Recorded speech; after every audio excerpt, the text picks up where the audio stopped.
Hi, welcome to the channel. This is Beyond Authentic, where we go beyond the mundane and tell you all about authentic witchcraft.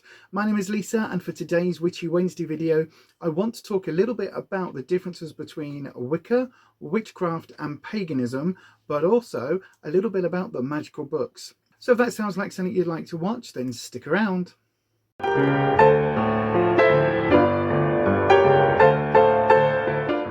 When we're talking about paganism, witchcraft and Wicca, there's a few things that we need to talk about and really establish, which are the basics, the fundamentals of this entire subject. Okay, so when we say witchcraft, what do we mean? Do you have to be Wiccan to be a witch? Do you have to be pagan to be a witch? Do you have to be a witch to be pagan?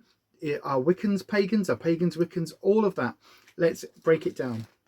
So, the first thing we need to kind of discuss is the word Wicca.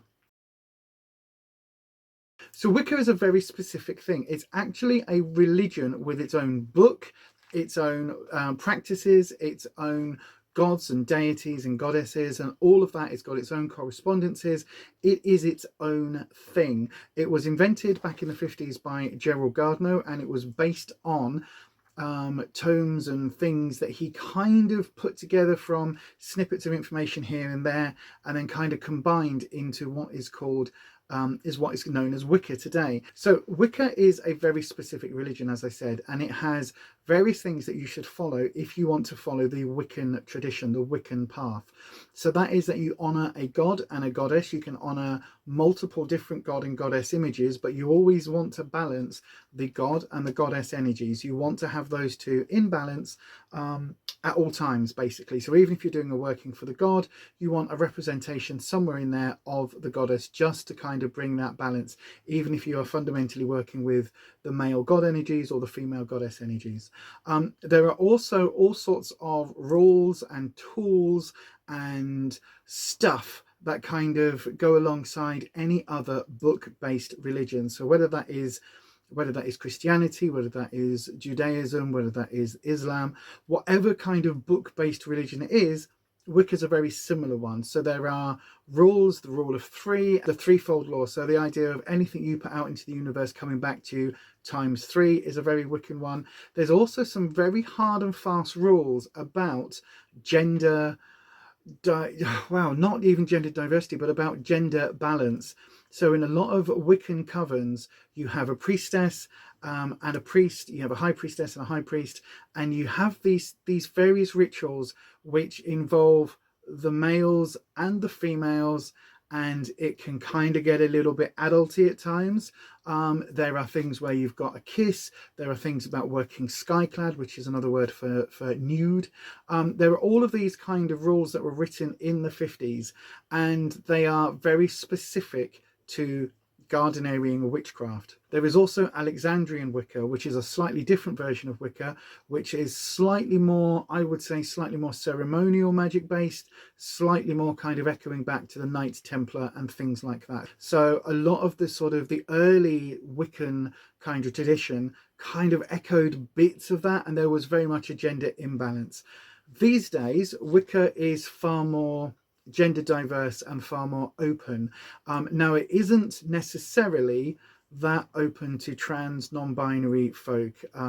For some of the covens, some of the groups that work, they still follow the sort of slightly stricter Gardnerian Alexandrian kind of rules, and for them there are very specific interplays of quite stereotypical gender roles. So that is something to bear in mind. So these days Wicca is very much branched off into different variations of Wicca. So a lot of covens, a lot of groups will still work with Gardnerian Alexandrian Wiccan rules.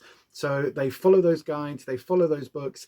There are a couple of books there's one called The Witch's Bible, which is by Stuart and Tracy Farrar, I think it is, which kind of sets out a lot of these Gardnerian kind of rules and rituals and celebration of the Sabbats, which are the holy days throughout the year, all of that. But there's also the solo Wiccans, which have kind of taken the ethos of that kind of craft and brought it across to something a little bit different. Very much religious based, very much god and goddess, harmony, all of those things. And you can see a Wiccan based witch by the tools on their altar. So if you look on mine, you see, and in fact, I'll link the video just up here, because on my video where I showed you some of my altar and magical tools, you can see I've got a wand, I've got an athame, I've got the pentacle, I've got the chalice, and those are very much from the Wiccan tradition, even though myself would no longer call myself Wiccan. But I still have those tools because it was kind of my entry point into witchcraft many years ago, and I still use them. And do I need them? No. I actually want to get some tattoos on my pointy fingers for magical reasons, but I still like the tools. And if you want to know all of my thoughts and feelings about Wiccan tools, do go and check that video out. If we've touched briefly on Wicca, what is witchcraft? Because surely they're the same then, aren't they? No. And this is something that the media always gets wrong. So Wicca is, as I say, the religious side that incorporates witchcraft into a religion. So witchcraft itself can be monotheistic, so it can practice with one god. It can practice a polytheistic way of working, so multiple gods. Think of things like Santeria, where you are invoking different kind of saints and things as god images. It can also be completely atheist and work with no gods. You can practice witchcraft within a Christian structure, an Islamic structure, or without any structure at all. There are various different types of witchcraft, and they all kind of interact and intersect at different points. But basically, witchcraft is the craft of the wise.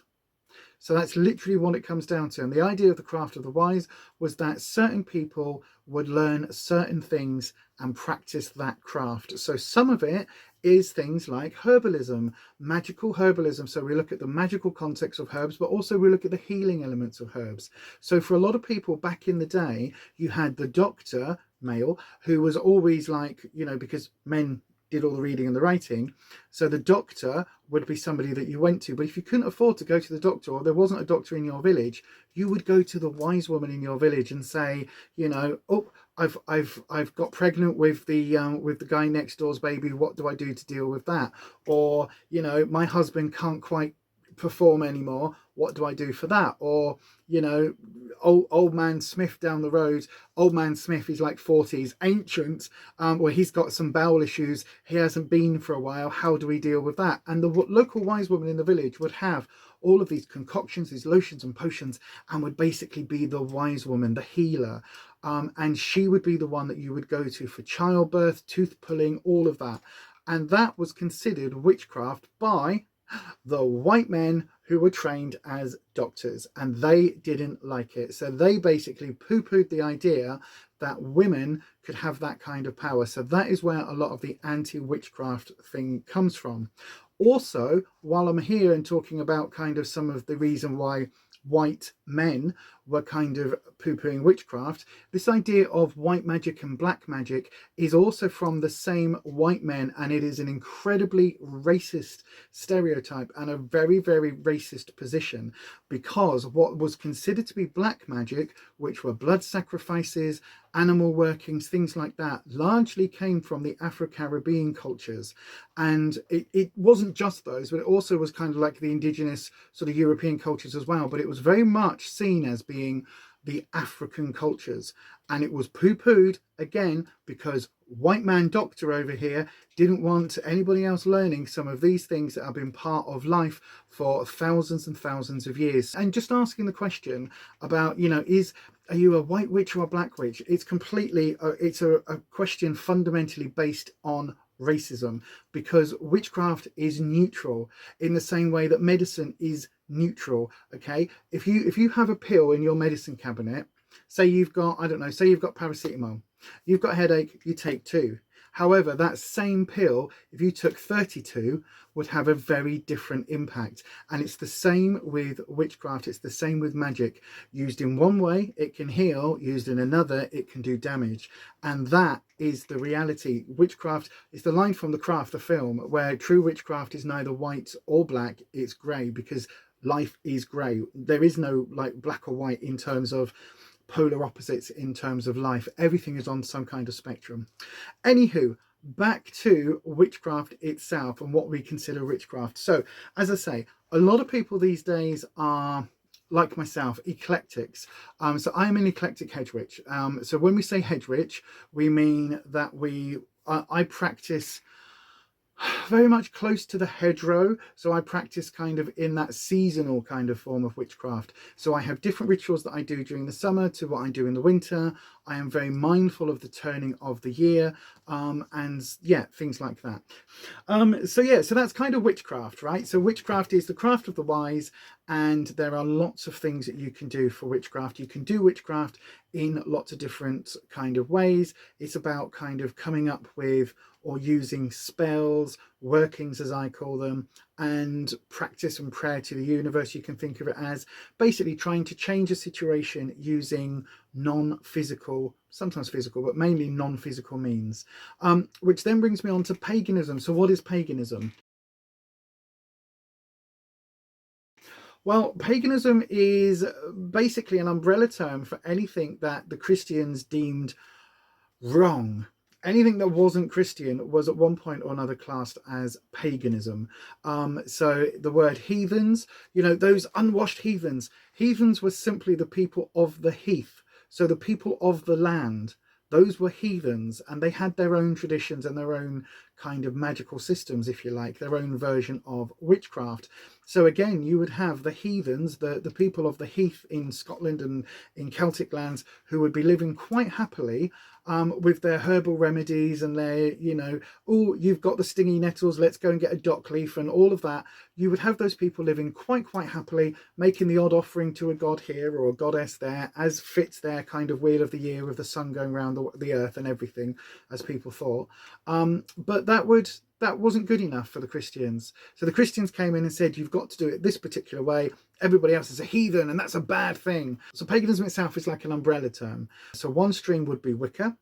As I said, I touched on heathenism. There is actually kind of a whole branch of paganism, which is heathenism, which very much tries to get back to very natural based, very nature based kind of workings, very much trying to recreate what would have been the sort of the heath of those peoples.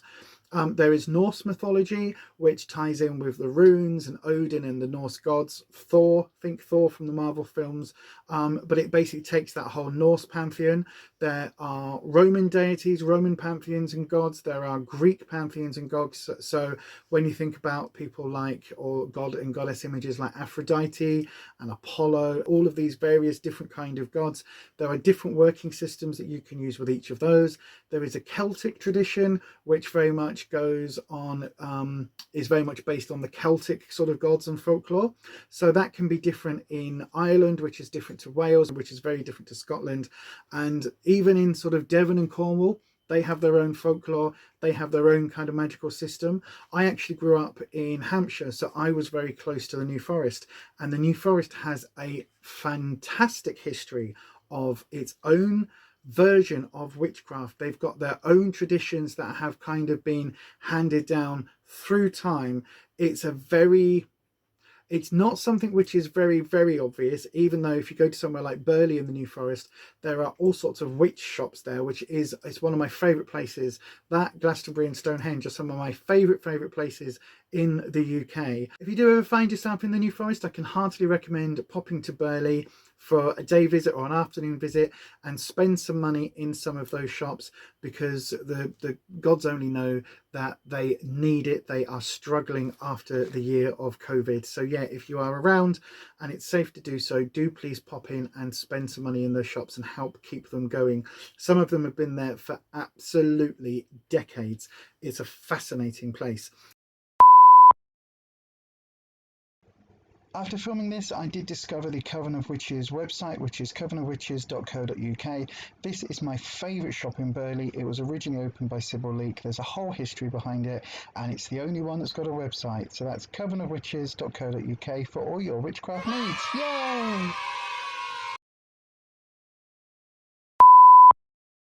I was talking about paganism, wasn't I? So yeah, so paganism itself has all sorts of different elements to it, and eclectic witches like myself will pick and choose bits that make sense for us and work with various different gods from various different pantheons, and we will work with the kind of the energies and the elements that kind of make sense to each of us.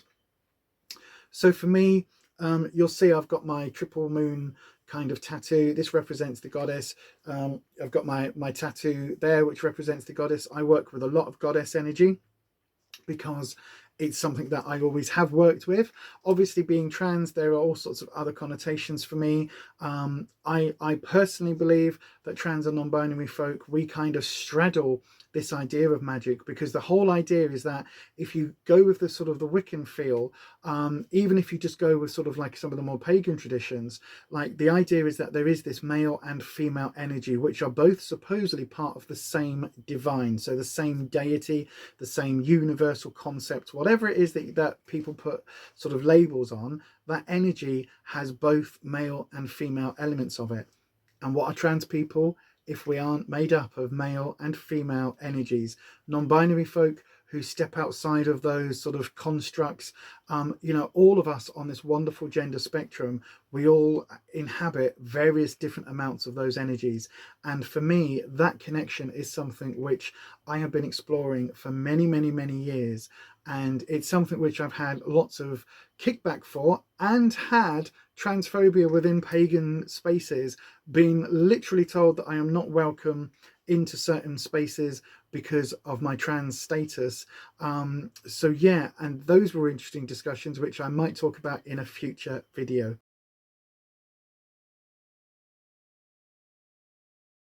Now, one of my favourite authors on this subject is Scott Cunningham. Unfortunately, he passed away back in the 90s, but this is still a phenomenally successful series of books. So this is Wicca, A Guide for the Solitary Practitioner, and this is a reasonably good book. It's quite basic, so if you are new to the craft, it's a good one to get. And it basically goes through kind of how to work a Wiccan practice if you don't have a coven. So if you don't have a priest and a priestess kind of doing all these various powerful things in ritual, like leading the rituals. When I say power, I don't mean like I mean like, you know, you do this and you do that, authoritarian, I guess. So if you haven't got those kind of figures within your craft, how do you practice Wicca? And this is a very, very, very, very good book for detailing some of that. One of the other reasons I like this, you can see I've got notes in here and all sorts, but one of the other reasons why I like this is that he's included his own book of shadows in here, or at least part of what his book of shadows is.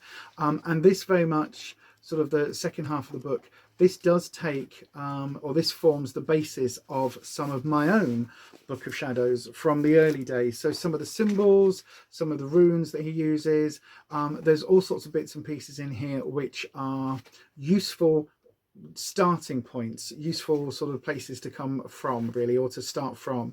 So if you are interested in following a more structured version of witchcraft, and if you are somebody who may have come from other religious backgrounds, so maybe you went to Sunday school, maybe you grew up in a, you know, in a Muslim family, maybe you grew up sort of in a Jewish family, and you're used to that kind of structured element of a religion, and you are looking for a religion that incorporates witchcraft, then Wicca and its various different kind of forms of Wicca is probably a good entry point into the craft for you. So totally recommend this book. Scott Cunningham is one of my favorite authors. He's also done Magical Herbalism. This is a phenomenally good book as well, all about herbalism. You can see this is well thumbed through. I've got bits that are underlined and all sorts. This book has been with me for easily a decade and a half. So yeah, this is also a really, really good book in terms of taking some of the herbalism elements from this and taking it to the next step. He's also done one on aromatherapy, so this is Magical Aromatherapy. So if you're ever in your local bookstore and you're in the kind of mind, body, spirit, alternative kind of religious section, and you see anything by Scott Cunningham, I can always recommend at least picking it up and having a thumb through. Equally, if you're out there looking on eBay and places, I can totally recommend Scott Cunningham. The one thing I would say is that Wicca, the first book, so this is Wicca, A Guide for the Solitary. This is probably more consequential. It's got more oomph to it than the follow-up. The follow-up kind of feels a little bit like a cash-in, a bit of a cash grab, because there's a lot more information in here than there is in the second one, although the second one is supposed to be like a further guide. It's kind of like, this was everything you needed to know. The second one's, it's a bit like the James Charles makeup palette, right? So you've got a huge giant makeup palette with every colour in, and then, oh, now we've got a second version, and it's just a mini version. It's kind of like, if you've got this book, you don't really need the further guide, but it's always a good one to have. So once we're looking at Wiccan books, I've also got to mention the Big Book of Blue, or the Buckland's Big Blue Book. It is actually Buckland's Complete Book of Witchcraft is its official title. It was written by Raymond Buckland back in 1986. He studied with Gerald Gardner, and it's very much based on the Gardnerian Wiccan. Slightly updated. It's got things like rune magic in here and poppets and other bits and pieces, but it is very much coming from that Wiccan background. So do bear that in mind. If you want to know the Wiccan side of things, this is a very good kind of modern, it's a very modern take on Wicca, but it's kind of modern in the 80s kind of modern. This was reprinted and revised in 2002, so it is slightly less problematic than the first version, which was very much down those gender divides. It's a very good book in terms of having, being one to dip in and out of if you want to know kind of bits and pieces of information. It's a little bit weird because it is kind of set out in, is it 15 or 16 lessons? I think it's 15 lessons. So each one is on, 15 lessons. So each one's on a different subject, and kind of the idea is there's pages here with like quiz questions and exam questions and all sorts. So it's almost like a kind of, you would expect to see this online or at a college or something, and you kind of work through the lessons. But it's a very, very popular book. It's something, if you went into any alternative bookstore, any witchy bookstore, anywhere online, and basically looked for Buckland's Big Blue, or asked for Buckland's Big Blue in a sort of witchcrafty type shop, they would know instantly what you are referring to. He's also done a couple of other books as well. I've got the Big Red, which is the book of spirit communication as well. So yeah, very, very good book, that one. So there are some very, very, very good books that are all about kind of hedge witchery and things like that. There's a very famous one by Ray Beth.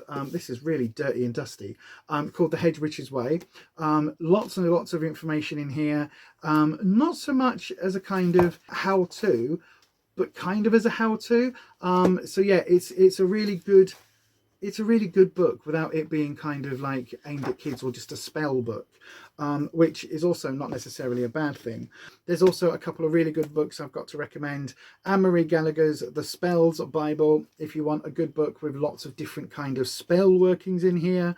Again, very much from the sort of the Wiccan base. But there's lots of really kind of basic kind of spell book type things out there. There was also this one, which is the Element Encyclopedia of 5,000 Spells. So this takes spell workings and traditional workings from many different traditions. So there is voodoo in here, there's hoodoo, there's Santeria, there's very Wiccan things, there's Norse, there's heathen magic, there's all sorts in here, folklore and myth and magic kind of combining from pretty much a global perspective, and that's why I like this book. They've also done another encyclopedia all on the psychic world, which I also have, which is also a fairly heavy book.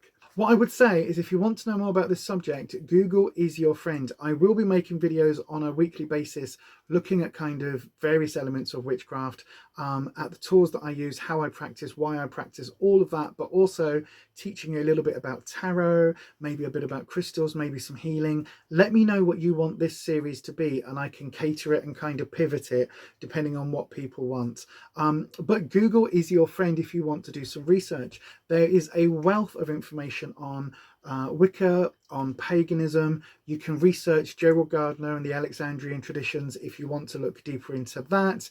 You can absolutely go down the sort of the Norse road and the heathenism road and all of that, or you can kind of go into things that maybe some of you might not have heard of before, like Santeria and hoodoo, where we've got some of these kind of ideas in our heads of what it might be through very, very, very stereotypical and sometimes borderline and sometimes blatant racist depictions that you would have seen on telly and in various movies. Do bear in mind, historically, a lot of the reason why witchcraft was seen as negative or bad or dark or wicked was because of the great white learned man doctor.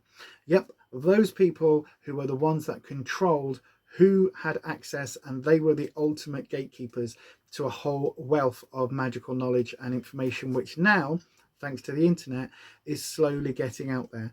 So do bear that in mind. Some of the information you'll find on the internet is very much biased in various different ways. And what I would say to you, if you are doing some magical research on this subject, do look for multiple sources, and again, check those sources. Check that it isn't just one website copying information from another, because that is something that happens quite a lot as well. This is going to take so much editing to knock together into a cohesive video, so if it's a little bit all over the place when it eventually comes up on YouTube, I do apologize. As I say, I have been talking for nearly an hour sat here, and I'm certainly not going to release an hour's video. I've gone off on so many tangents. If you could draw all the tangents I've gone off on, it would look like the Tree of Life. It would look like the Yggdrasil. I really do want this series to be something that kind of goes where the viewers kind of take it. So if you do have any specific questions, I can always come back to it in a future video, maybe at the end of a video, and answer some specific questions. But that is it for this video. If you've enjoyed it, if you've learned something, please do hit that thumbs up button. That really does help me out here on YouTube. Don't forget, I do a Self-Care Sunday live stream each and every Sunday evening from 7 p.m. UK time. It starts with a whole hour of skincare and self-care. We do a little bit of mindfulness. Normally ends up with me wearing some kind of weird or wonderful sheet mask. But then from 8 o'clock, we pivot into a tarot hour. So if you would like a free taster tarot reading, 3-card reading, make sure you are in the live stream before 5 to 8. We open up the list at about 10 to 8, 5 to 8. So if you aren't in there before that, the slots fill up very, very quickly. If you come in at like 5 past 8, 10 past 8, there may not be any spaces left, but do make sure you are there for that if you would like yourself a tarot reading. If not, you can always check me out down below in the description box. You'll find my details over on fiverr.com if you would like to book a tarot reading. Also down in the description box is a list of micro creators here on YouTube. We're called the Authentic Army. It's a group of people that are bonding together to give you absolutely authentic reviews and to ignore the PR hype. So we will look at makeup products and other products and talk about what our genuine feelings are, what we genuinely think about them, and you know that they are 100% authentic reviews because we aren't on any PR list. So if that sounds of interest, please do check those creators out as well. If you like your live streams, why not come and check out Kirsty's live stream on a Friday evening as well. It's 8 p.m. UK time over on Making Up. I'll put all the channel links just down below. I'm one of Kirsty's moderators, and it's a bit like a Friday night down the pub. I know that pubs are starting to open again, but we prefer to stay in our own homes, drink our own adult libations, and get together in a virtual way. But if that sounds like something you'd like to do please join us for that as well. But that is it from me today, and as I always say, stay you, stay safe, stay authentic, and I will see you next time. Bye bye.